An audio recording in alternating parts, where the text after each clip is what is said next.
Well, this kind of culminated about 3 decades of my representing foreign companies who wanted to try to find their high value audiences in the United States. So I represented a Russian technology company for about 10 years that provided audio and video technology to businesses who were creating devices, just like this Zoom call we're on. They created the video that is necessary under the covers, so to speak, to create this experience. And I would license that to companies like Microsoft and Skype software so that video was enabled. Then there was other technologies that they offered as well. And I represented them, putting an American face on their products, helping them articulate the value to American equipment developers that could benefit from using their software. After that completed about 10 years, that was a great relationship.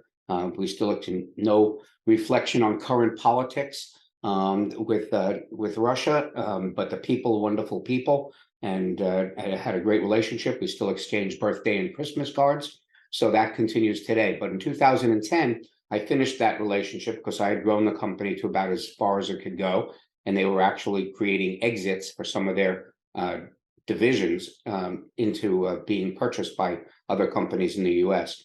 And with that said, I developed a type of a reputation for being able to take a foreign company's products and help them find their customers here in the United States, or their vendors, partners, strategic relationships, whatever would help those companies grow, sometimes by revenue, sometimes by finding talent, sometimes by finding strategic partnerships, whatever they needed to grow in the United States. And there was an Australian self-service dog wash that I represented, an Austrian baby bottle that was an innovative design, a headband headphone for children that was manufactured in China.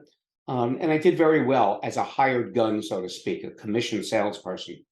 And I really always wanted to have my own businesses. I did own my own businesses earlier on in my career. And even though I was making a lot of money as a commissioned salesperson for these companies, I didn't have the control that I wanted in my business life. And so I retired a few years ago, and I was always looking at different things. And once again, a company approached me. It was a German company that approached me with their product. And this is no disrespect to anybody in your audience with German heritage. I drive a BMW. I cook with Henkel knives. I value a well-engineered product. But just because something says it's made in Germany, you don't automatically say it's worth twice what something else is worth that might have comparable or even better value and features. And that was the case with the product that I was approached to represent in the United States. It was a very interesting product, but I could not make the deal with the company. I had never seen anything like it. It was what is called a vertical printing machine, which is basically a inkjet printer on steroids, so to speak. It's a machine that goes up and down the printhead as opposed to your desktop printer that is all self-contained and prints on a piece of paper. This is a machine that was exposed to the wall, and as the printhead moves up and down the wall, it prints a picture. Any digital picture, it imports and prints on any wall surface. All you need is a flat wall. It doesn't even have to be perfectly smooth. You can print on brick, concrete. So this was a really cool machine, and I had never seen anything like it. But since I couldn't make the deal with the company because I wanted to buy the product and buy the company, or at least become an investor in the company, and they just wanted me once again to be a commissioned salesperson and help represent them in the United States where they had never approached yet.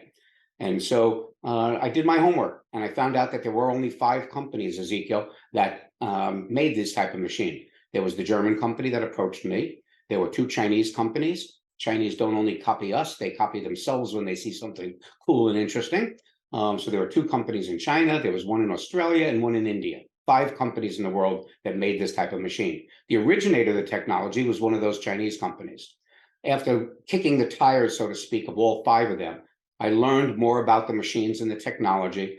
And in order to create a business for people, which was my goal, to find something that would create business opportunities for people, it turned out that the originator of the technology, one Chinese company, had the best technology that I had found. And they were receptive to talking to me because they, like all the other companies, none of them had come across the pond, so to speak, and approached customers in the United States or even anywhere in North or South America. So I saw this as a great opportunity. I invested heavily in it.